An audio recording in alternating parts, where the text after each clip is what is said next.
Malaysia tercinta di bawah pemimpin berjasa, tetap bebas, aman, maju dan berjaya. Bakti kami untukmu Malaysia.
Assalamualaikum, selamat datang and good day.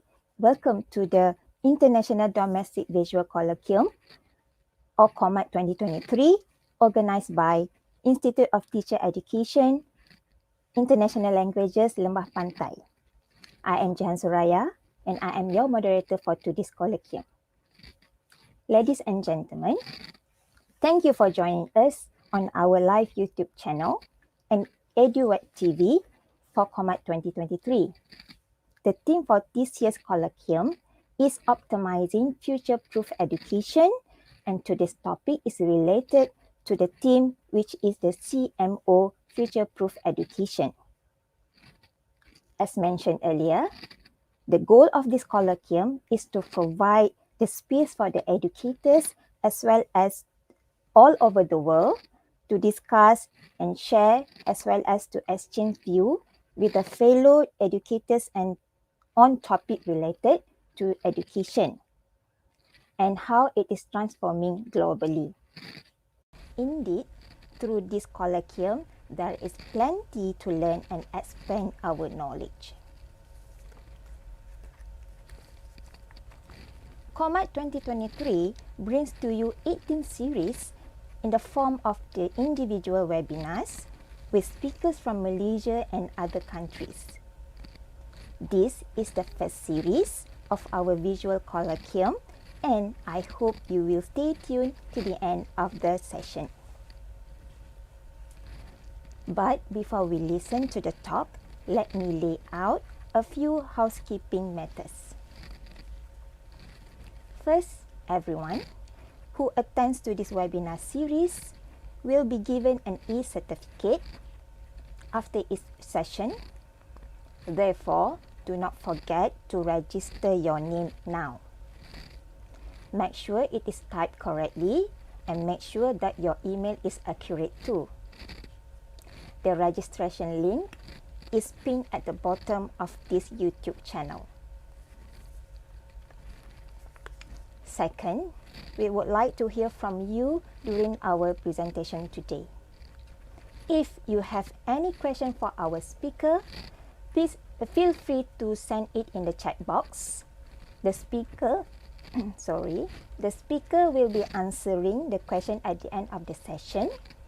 If we don't answer your question, worry not. We will be sure to follow up afterwards.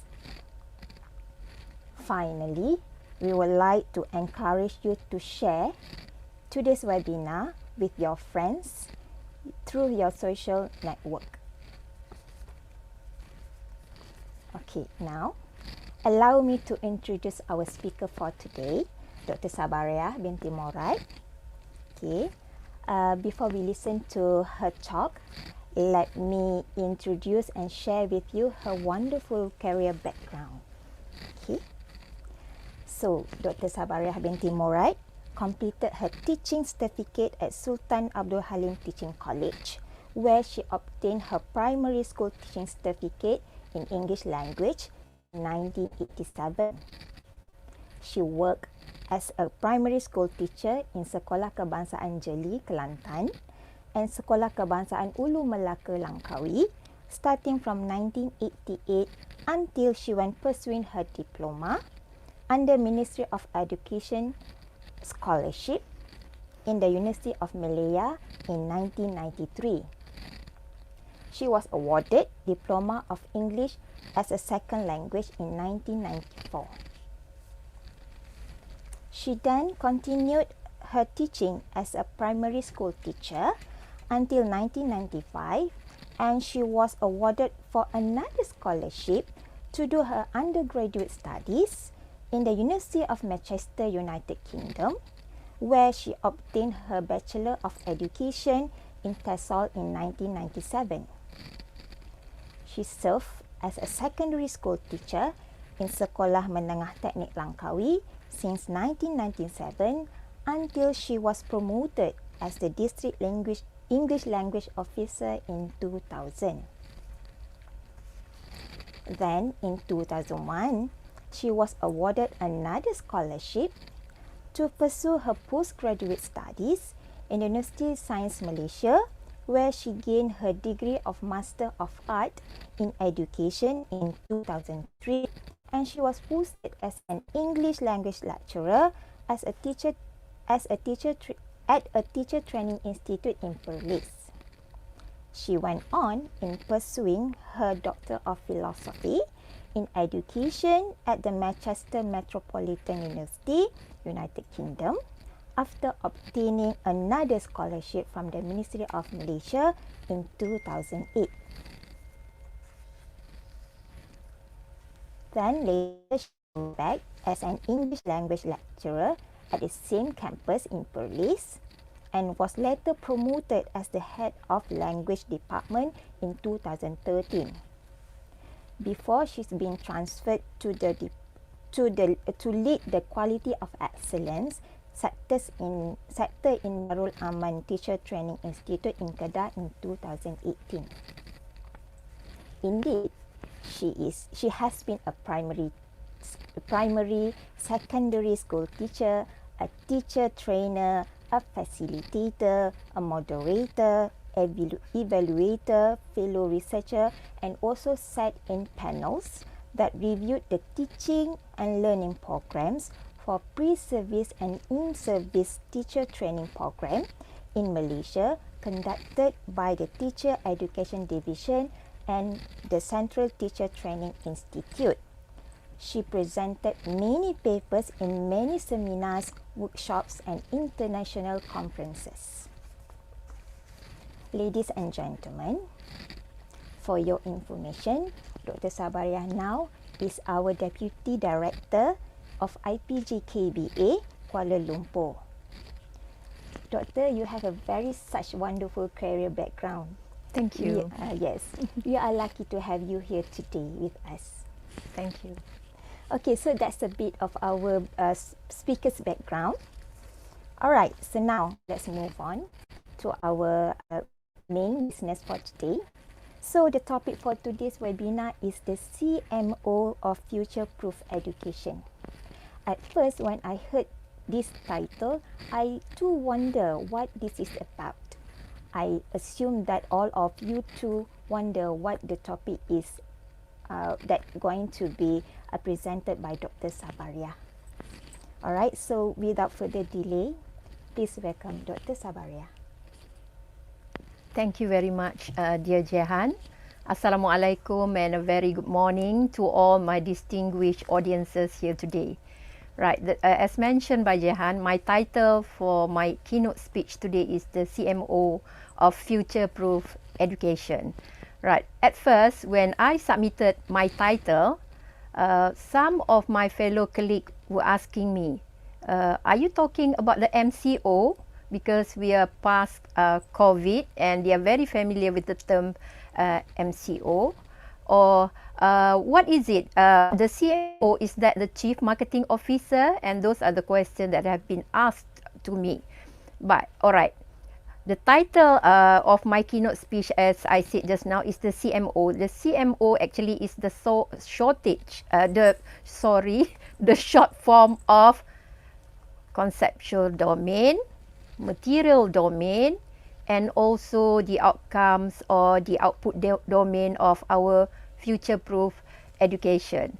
And my initial question at this point is, if we are asked to design a future-proof education, you, me, if we are asked to design, how do we go about and do it?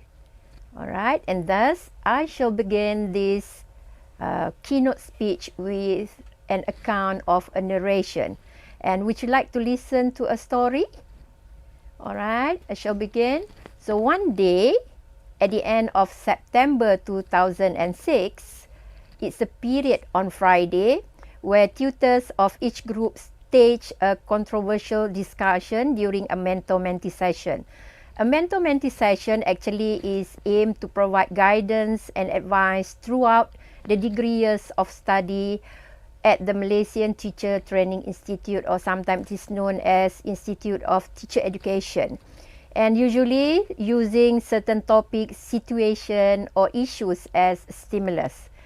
And no matter how trivial the topic is, how trivial the topic given, somehow it would always spark heated arguments, creatively debated by team members consisting of teacher trainees to support their sides. And as for today, the debate is to ascertain who should be saved and who should be left behind should a catastrophe begin. It involves people of different professions in a group of 10 who need to be transferred to an island in a boat, managing only to accommodate 6 persons. So let's look at this, and you decide who are to be brought on the boat and who are to be left behind. And the group includes 1, a doctor, a religious leader, an architect, an engineer, a businessman, a policeman, and then the sixth is the teacher, a farmer, a girl, and a boy. Right. So if you are given a choice, who would be the sixth person that you shall be taking with you on the boat? Right. What happened on that particular Friday? Interestingly, all group decided to leave the teacher behind and tried to convince the other members about who else should be left or brought with them. Why? Silently, I questioned myself and I let the discussion flow.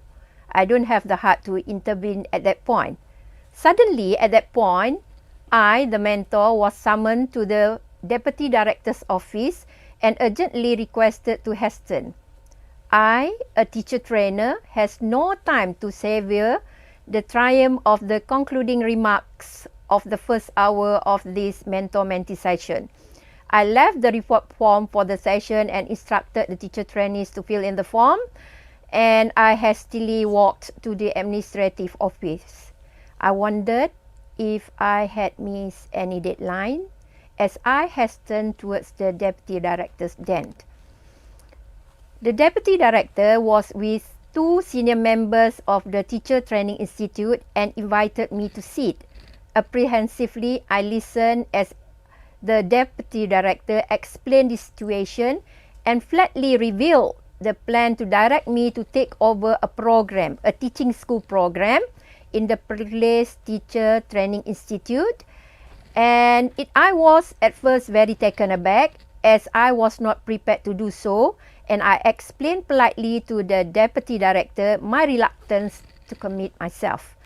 And I asked about the current lead, a male teacher trainer, and was told that due to health problems, he developed hypertension to the heavy workload and work stress, and he had to surrender the program and had asked to be released of any responsibility, including the teaching school program. And at that time, I wondered why the Teacher Training Institute wanted to have a teaching school in the campus.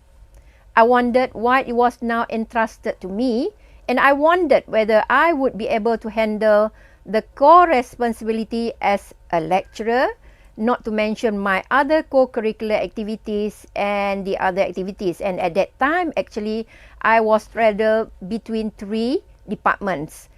I was, one, a trainer of the language department, teaching 13 hours a week. And then I was also a warden for the female trainees and executive treasurer for the students' welfare department and the secretary of the research department.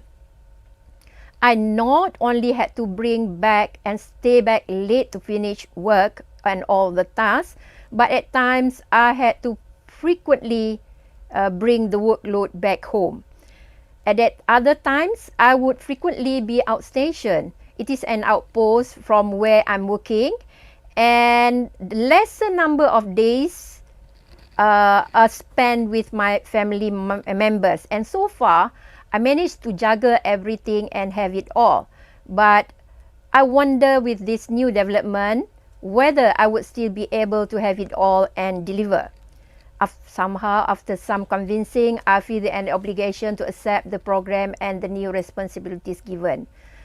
My core responsibility would be to manage the day-to-day running of the teaching school by providing supervision to the initial 6 academic and non-academic staff to achieve the overall objectives to the school.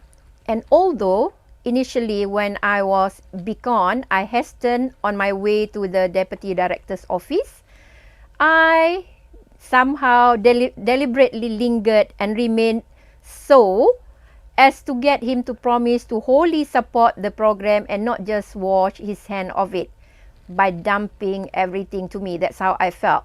And to me, this is a mutual responsibility. My responsibility is to lead the program, and their responsibility is to support in terms of infrastructure and managerial resources. And after some negotiation, some promises among them to immediately release me some of the other responsibilities in the Perlis Teacher Training Institution, I was led to concentrate full-time on the teaching school program. And after that, I gave in. And of course, I need to tie up some loose ends. However, on the way out, I sensed a heavy burden of something big that had already been refused by another person, and now it was to be placed to me. I questioned whether I would be able to undertake the challenge of creating the teaching school in time in January. In minutes as I approached my department, I realized the full impact of the directive. I no longer has to work under the head of the language department, and I now has to lead another unit across all the different multi-departments in the teacher training institution. I became very conscious, and thus the next day an ad hoc meeting was called. Nearly 20 committee members from the Perlis Teacher Training Institution attended the meeting, ranging from the Deputy Director to all the heads of department and representatives from each department. The committee had only up to 3 months left to open the school and to settle into business. Several agendas were discussed, and at the meeting, the implementation issues and resources, as well as the financial funding, are discussed, and each member was bursting with ideas and ways on how to go about and tackle almost everything. There was even information on how to open a bank account for the new school, and each and every member vouched to fully support the teaching school program wholeheartedly. The teaching school program indeed is very inspirational, and at the end of the day, a great sense of what to be achieved and great efforts to be made were all listed and appreciated. The fate and direction of the teaching school program relies heavily, especially on the lead of the teaching school committee members. One of the committee member, Mr. Rahim, he said, "I found it exhilarating and of a very worthy cause. I particularly enjoy dwelling on the idea of having our own school, and this will make our mark." Another added, "I think if the teaching school is materialized, we'd have a great product and we would be able to use the skill and use it with positive effects on our teacher training." After the meeting and the briefing about the program, the team set several tasks prior to the opening of the teaching school. One of the first steps was to visit a neighboring primary school and also a preschool in that teacher training institution. The objective of the visit was to speak to people about the different roles at the school to gain insight, to find out the idea, the process, the procedures of the implementation or of the opening and running of the primary school. And the committee members were keen for all the information about the issue to ensure smooth operation of the teaching school program. Hence, around 27 teacher training institutions would be directly affected by the program. However, delivering the services for a school that people need is one thing. But what about making sure people take up the ideas on offer? With so much to do within the limited time and being so driven by the basic groundwork required to open school, and obviously overwhelmed by the paperwork, I approached the Deputy Director with a draft of arrangement and tasks that I thought would be necessary and would need to be evenly distributed between committee members. However, when arrangements were made and tasks distributed, I was surprised at the lack of people's willingness to really contribute to the TS program when everything is really in motion. Excuses upon excuses filled my mailbox, and some even openly voiced their unwillingness now to be even listed as a committee members. This new development created another conflict, and I could feel the animosity building towards me. More positively, I also realized that my own experience in the teaching arena as a primary school teacher, a secondary school teacher, a district education officer, and a teacher trainer would prove to be a valuable set in preparing to open the teaching school. And my experience as a primary school teacher for 8 years would guide me to prepare for the physical appearance of the school. Though the experience surely would not cover certain areas of paperwork and red tape, a lot managed to be arranged and planned in the preparation and the running of the teaching school. My experience as a secondary school teacher, however, only helped me to realize the difference between the two in terms of primary and secondary school, especially in terms of the school climate and facilities. In addition, my experience as a district education officer gave me access to the network of education officials and provided me with the openings required for dealing with the paperwork and red tape. And my current post at that time as a teacher trainer gave me the opportunity to make a bridge between the need for the teacher training and the need of the teaching school. For example, as a result of several discussions with the lecturers in the social sciences department, the trainees majoring in arts were given assignment to draw murals into the wall panels of the school. And it is suited to the primary school ambience on the allocated building wall panels. Whilst the building was given a facelift, the trainees were given the chance to develop their skills and draw upon the invaluable experience for their future works. For the duration of the preparation stage in implementing the teaching school program, I used personal tasks to speed up the processes instead of following the normal procedures, especially in getting approval of the paperwork, especially when it involves many parties or departments. In one instance, the legal paperwork required for the opening of the teaching school in January 2007 was obtained within a month with a little bit of help from my head of language department, who was about to retire in a few months' time and has some politically important friends. I was thankful also for the ties from the previous as well as the current colleague and friends across the department in school, in the Kedah and Perlis State Education Department, in the Teacher Education Division that included the clerks, the teachers, the education officers, the teacher trainers, and even my foes for their animosity that kept me on track and to help me to be always on my toes. And after 3 months of much paperwork, deliberation, argument, hard work, sweat, tears, telephone conversation, meetings, the teaching school finally opened, and 48,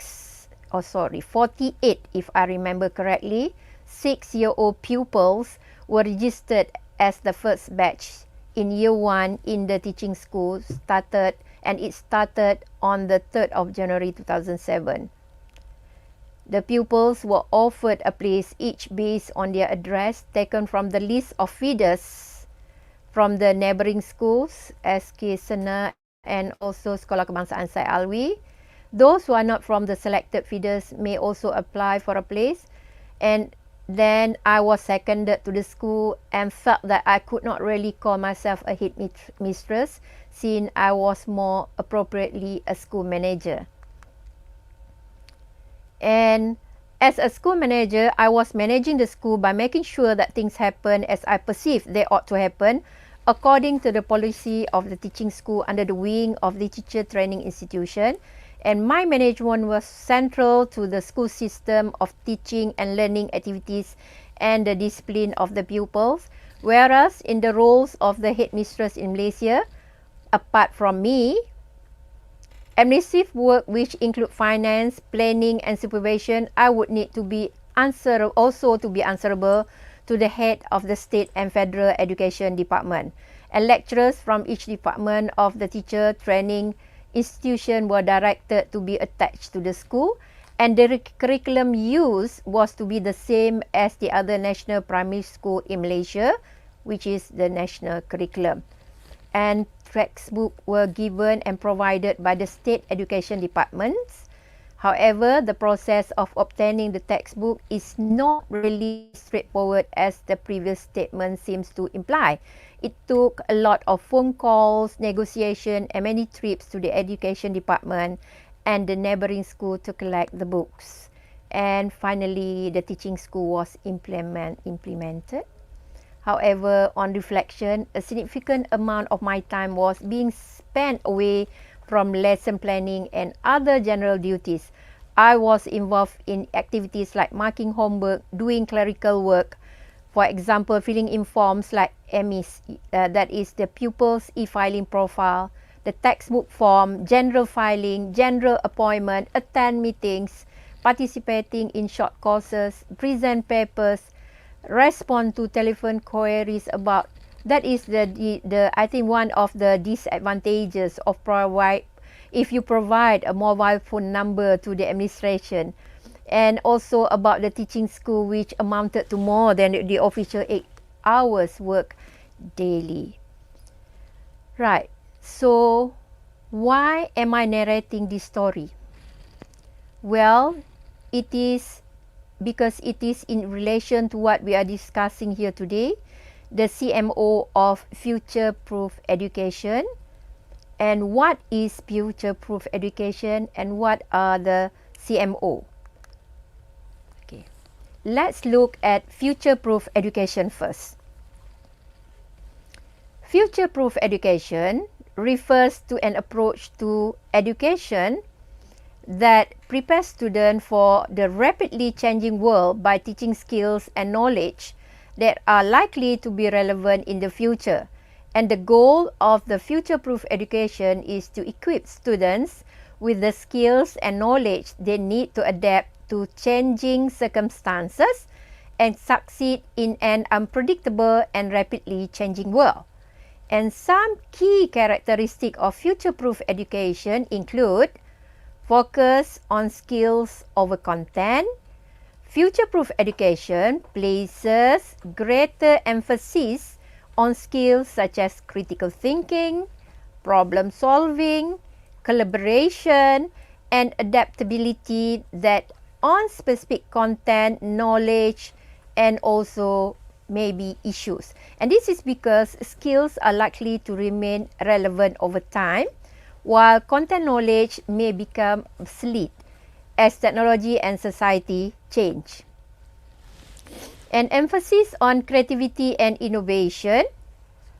Future-proof education encourages students to be creative and innovative, to think outside of the box and come up with new solutions to problems. This is because this skill will be highly valued in future, where many jobs will involve working with new and emerging technologies. And also for digital literacy. Future-proof education places, I think, a very strong emphasis on digital literacy. And it includes not only the ability to use technology, but also to understand how it works and how it can be used to solve problems. The next one would be because of the lifelong learning. And future-proof education encourages students to become lifelong learners, to continue learning and growing throughout their lives. This is because the pace of change is likely to continue to accelerate, and the ability to learn and adapt will be increasingly important. And the next point would be to focus on personal development. Future-proof education also recognizes the importance of personal development, including emotional intelligence, resilience, and the ability to manage one's own learning and career. Ultimately, the goal of future-proof education is to prepare students to thrive in a rapidly changing world, to be able to adapt to new challenges and opportunities, and to contribute positively to society. And there is, if we look around, there is a growing body of literature on future-proof education, which explores the concept of preparing students for an uncertain and rapidly changing world. And some notable work in this area includes maybe the first one, the 21st Century Skills, Learning for Life in Our Times by BINTI Trilling and Charles Fedel. And this book explores the skills and knowledge that students will need to succeed in the 21st century, including critical thinking, creativity, and also digital literacy. The second one would be Education for the Fourth Industrial Revolution by World Economic Forum. We can refer to that report, and this report examines the skills and knowledge that will be required for success in the future, including complex problem solving, emotional intelligence, and digital literacy. The next one that we can look at would be Future Focused Learning, 10 Essential Shifts of Everyday Practice by Lee Watanabe Crockett. And this book provides a practical guidance on how educators can shift their teaching practices to prepare students for the future, including through the use of technology and project-based learning. Transforming Education for the Next Generation is the next one, a practical guide for learning and teaching in the digital age, and it's written by Andrea Kelleher and Kay Souther. And this book explores the ways in which education can be transformed to prepare students for a future that is increasingly digital, including through the use of online learning and blended approaches. Overall, the literature on future-proof education is diverse and multidisciplinary, reflecting the complex challenges and opportunities presented by the rapidly changing world. Now, let's look at the CMO. As I mentioned earlier, it is not MCO or Chief Marketing Officer. CMO here is a conceptual domain. C stands for conceptual domain. M stands for the material domain or the mechanism, and O would be the outcomes domain or the output. Let's look at the first one, the conceptual domain.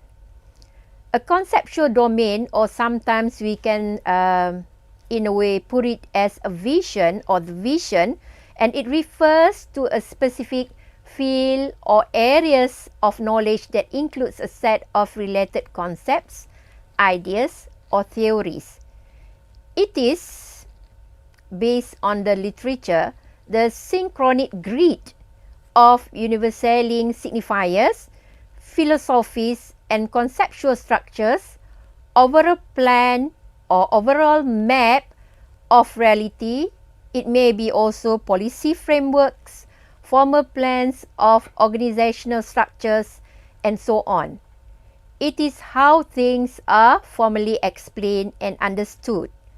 And sometimes we can also say that the conceptual domain, in short, be the policy underpinning a certain program. And the conceptual domain of future-proof education is a rapidly changing world that is being transformed by new technologies, globalization, and other forces. And the future of work is uncertain, and it is unclear what skill will be most in demand in the future. The challenges of the future requires a different approach to education that emphasizes adaptability, creativity, critical thinking, and also collaboration. And in the conceptual domain, then, briefly will be the government-driven policy, as I mentioned earlier, in general, and in particular, like in the story that I have shared earlier about the teaching school program.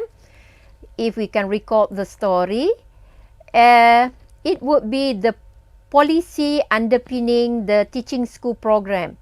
And what is the theory behind the teaching school program? For example, the policy vision is the Dewey notions of the school as a laboratory for social innovation in relation between education and democracy.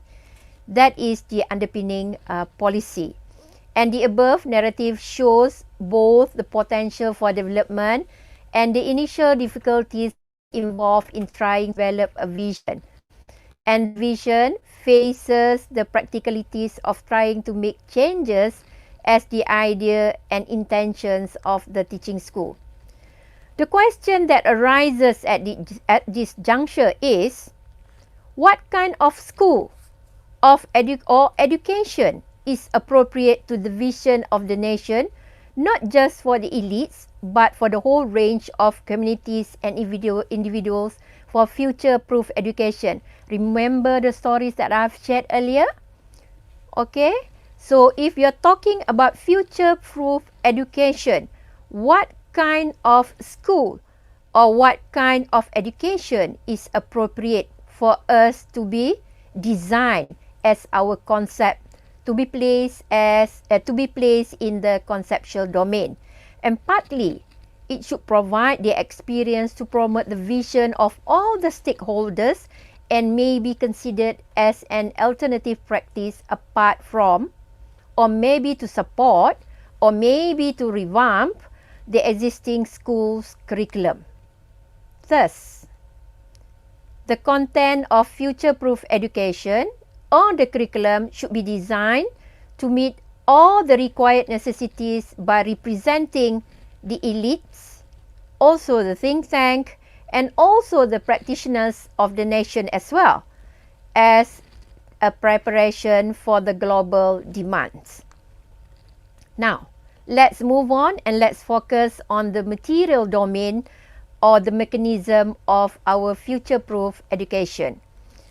What is the material domain? The material domain refers to the physical, the tangible objects and the substances that make up the world around us. The physical realities of the natural and the built environments which can be shaped and employed as resources, barriers maybe, and also communication channels and so on. So the institutional and system realities of particular organization, the realities of staffings, customers, the population in general, and whatever is available for people to use. Also, it is considered as this diachronic axis of the labyrinth, implementation of formal structures, development of informal structures, and also it is grounded in the experience of daily negotiations between individuals. And it is how ideas are enacted. It should be relating to the practical domain, focusing on the forms of organizations, roles, mechanisms, procedures, and occupational practices through which ideas are interpreted and enacted via the current practice. And the material domain includes the physical and human resources to be employed. It is principally about resources and how those resources are employed to bring about the aims and intention of a given policy or vision, or, as we mentioned earlier, the conceptual domain.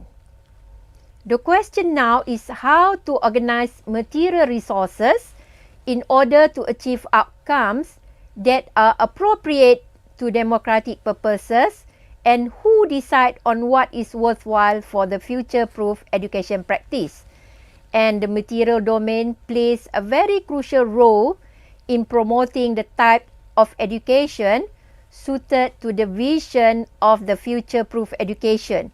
For this reason, the content and the processes of practice, such as in the future-proof education, should be critically examined, and the perspective of people effectively involved in the implementation of the program also should be taken into account by the policymakers. Alright, let's move on to the next one. The O, we have done with the C, the conceptual domain, and M, the material domain, and now we are going for the O, which is the outcome domain or the output. The outcome domain includes accounts people make concerning their experiences, the sequences of events that compose life stories, histories, and the social knowledge of what typically happens and how things are made sense of or explained or understood. And relating to this practical domain, it is focusing on the forms of organization, roles, mechanism, procedures, and occupational practices through which ideas are interpreted and enacted via the current practice. And the outcome domain of future-proof education are mainly students who are well prepared for the challenges of the future. They have the skill, they should have the skills and knowledge they need to succeed in a rapidly changing world. And they should be adaptable, creative, and able to think critically. They are also should be able to work collaboratively and communicate effectively. They are lifelong learners. They should be lifelong learners who are able to continue learning and adapting to new circumstances throughout their lives. Ultimately, the output of future-proof education is a society that is better equipped to tackle the challenges of the future. Consequently, the outcome of this critical exploration of the future-proof education can only be based on the experiences and practices of people closely involved with future-proof education. However, the outcomes desired by the policymakers, the teachers, the parents, and the pupils may be subjective in nature, and this subjectivity may cause problem in the quantitative measurement employed in evaluation. Methods, however, can be contrasted and perhaps combined with approaches that focus on process. And as an example, there may be a tendency to measure rather than explain and analyze the important real experiences of people involved in the program. Thus, in the latter approach, when reporting the range of outcomes in the new initiative of this future-proof education, it is vital to ensure the voices in the narrative domain are not lost. Dear audiences, if you go back to the story that I've shared on the teaching school program, what was the conceptual domain of the teaching school program just now? What was the material domain of the teaching school program just now? And what was the outcomes domain of the teaching school program? And in comparison, what is actually the conceptual domain that we want of our future-proof education? What is the material domain of our future-proof education? And what would be the outcomes that we want to achieve for our future-proof education? Okay, let's again review the conceptual domain of the future-proof education as we had gone through earlier just now.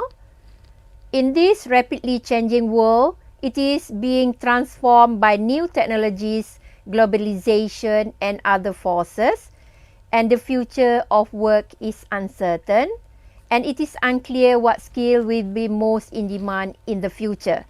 And the challenges of the future require a different approach to education that emphasizes adaptability, creativity, critical thinking, and also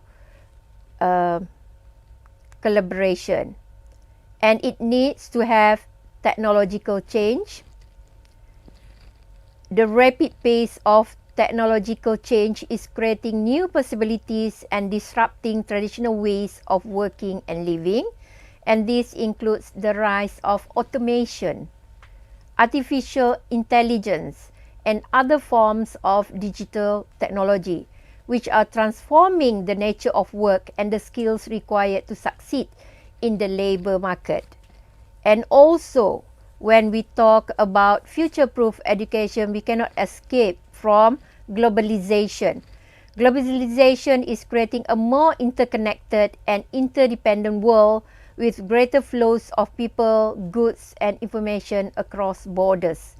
This is creating new opportunities for trade and collaboration, but also new challenges in terms of competition and cultural diversity.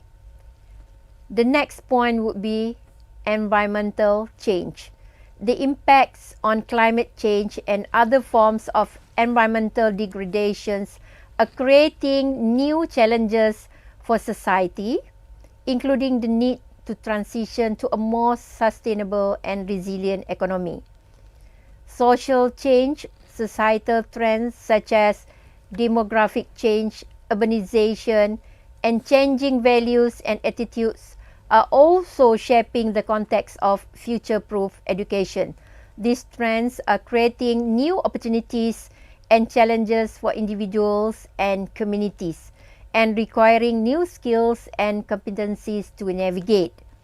Overall, the context or the conceptual domain of future-proof education is characterized by rapid change, uncertainty, and also complexity. And this requires a new approach to education that is focused on developing the skills and knowledge that will be most relevant and valuable in the years and decades to come.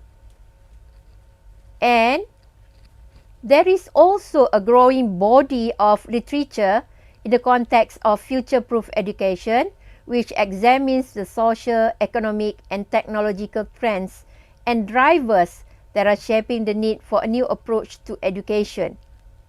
Some notable works in this area includes a book written by Carl Frey and Michael Osborne, The Future of Employment: How Susceptible Are Jobs to Computerization, and this paper examines the impact of technological change on the labour market and the skills that is required for future employment.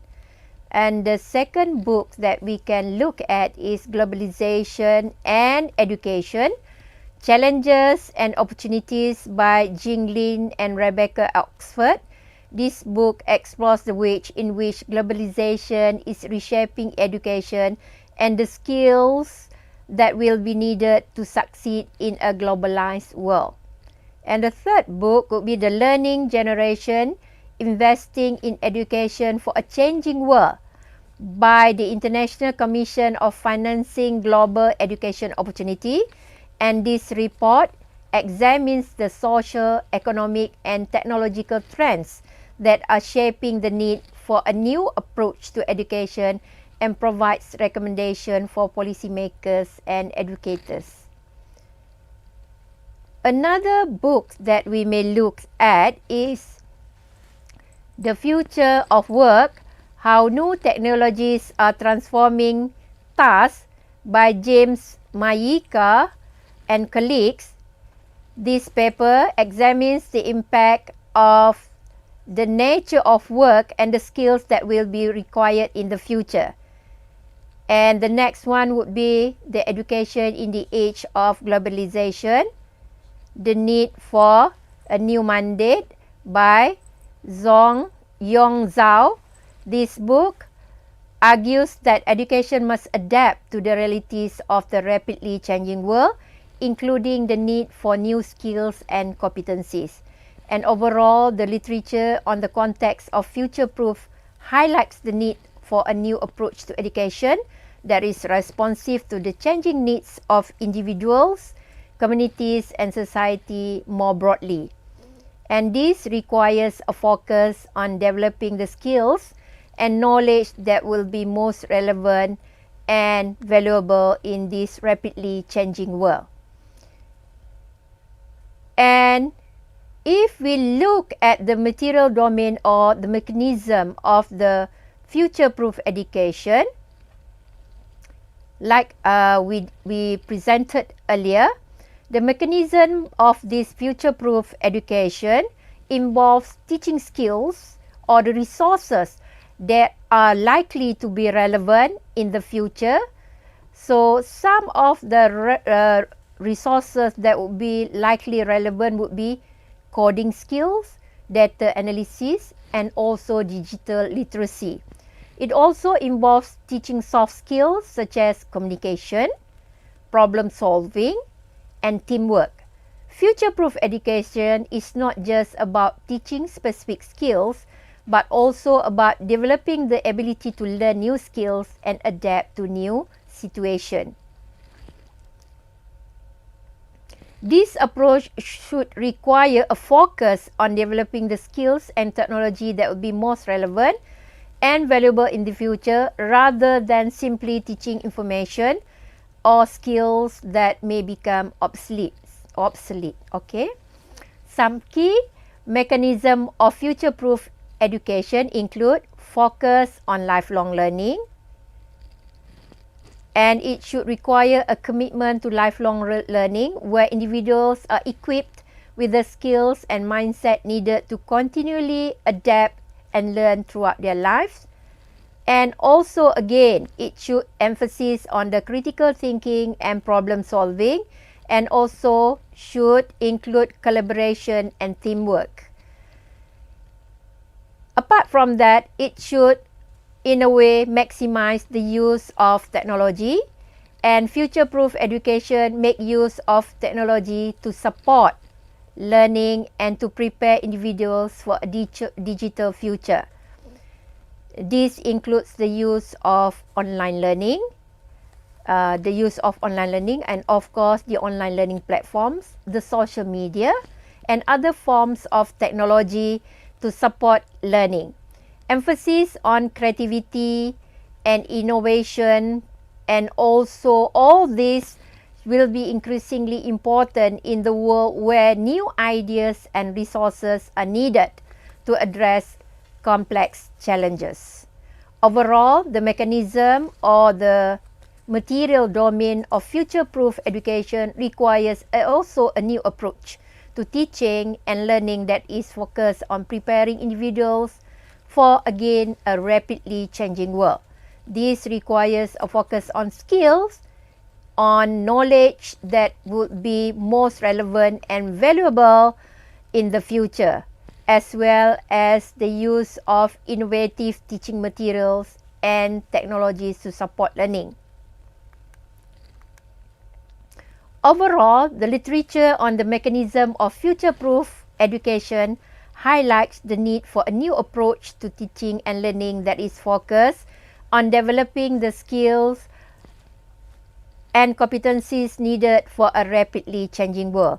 And this requires a focus on the critical thinking, problem solving, creativity, and collaboration, as well as the use of technology and innovative teaching methods to support learning.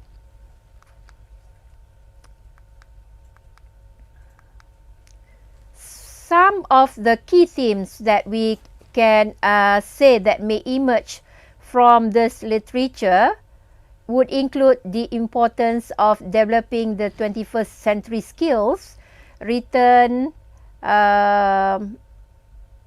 to address critical thinking, problem solving, creativity, collaboration, communication, and digital literacy. And these skills are seen as an essential success in the modern workforce and in navigating complex social, economic, and political challenges. And the need for a more interdisciplinary and holistic approach to education with a focus on developing both cognitive and non-cognitive competencies. And this can involve integrating subjects like science, technology, engineering, arts, and mathematics, and incorporating activities like project-based learning, experiential learning, and also social-emotional learning. Overall, the literature on the output of future-proof education suggests that such programs can have a positive impact on students' academic achievement, career readiness, and overall well-being. However, more research is needed to fully understand the long-term outcomes of future-proof education and how it can be effectively implemented in diverse educational settings. And before we end, I would like to ask this question. Before we go for the conceptual domain or the material domain or the outcomes of this future-proof education, we also need to distinguish between education and schooling. So, if we say a pupil is properly schooled or a pupil is properly educated, is there a distinction between these two expressions above? Do we intend to provide education or schooling for our future generation? And with that, I leave you to ponder. Thank you. Thank you, Dr. Sabariah, for a very informative topic. It is an eye-opener for me, and I'm sure all of us get a very meaningful sharing for today's session, Doctor. Thank you. All right. So, I have a few questions for you. Yeah. Shall I address the first question? Yeah. Okay. All right. So, what is your hope in optimizing future-proof education? All right. That is the first question. So, what is your hope? Okay. Overall, what was the question again? I don't really get it. All right. Okay. Okay, Doctor. Yeah. So, what is your hope in optimizing future-proof education? Okay. All right. Like I mentioned earlier, overall, the context of future-proof education is characterized by rapid change, uncertainty, and complexity. And this requires a new approach to education that is focused on developing the skills and knowledge that will be most relevant and valuable in the years and decades to come. And there is a growing body of literature that we can read and use as our point of reference. And I think this growing body of literature that we managed to get our hands on is talking about it examines also the social and the economic and the technological trends and drivers that are shaping the need for the new approach to education. And perhaps we can use that as our guideline, and I hope this can in a way involve or provide opportunities for us to optimize future-proof education for the benefits of the future generation. Thank you. All right, Doctor. So, I agree with you, Doctor. I think we are very clear from your earlier explanation, and personally, I think it is the best for us to embrace the challenges and find continuous solution for each issue. All right, so it's just, actually we have a question from the audience. All right. Okay. So it is from Miss Noor Azwani Mokhtar. Okay, her question is, the real challenge now is the mindset of the youth generation. Okay. They do not see education as the main platform for them to face their future. Okay. How would you react to this? So the question is the mindset of the students are not ready. Are they not ready for the future? Yes. All right. So my reaction would be that how do we know that they are not ready for the future? How do we evaluate that? how do we come to that kind of conclusion?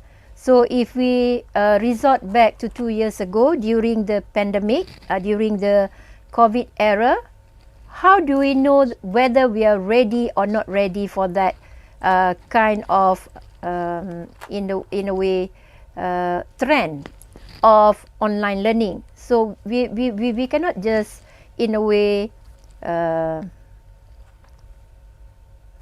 phrase something that is we are not definitely sure.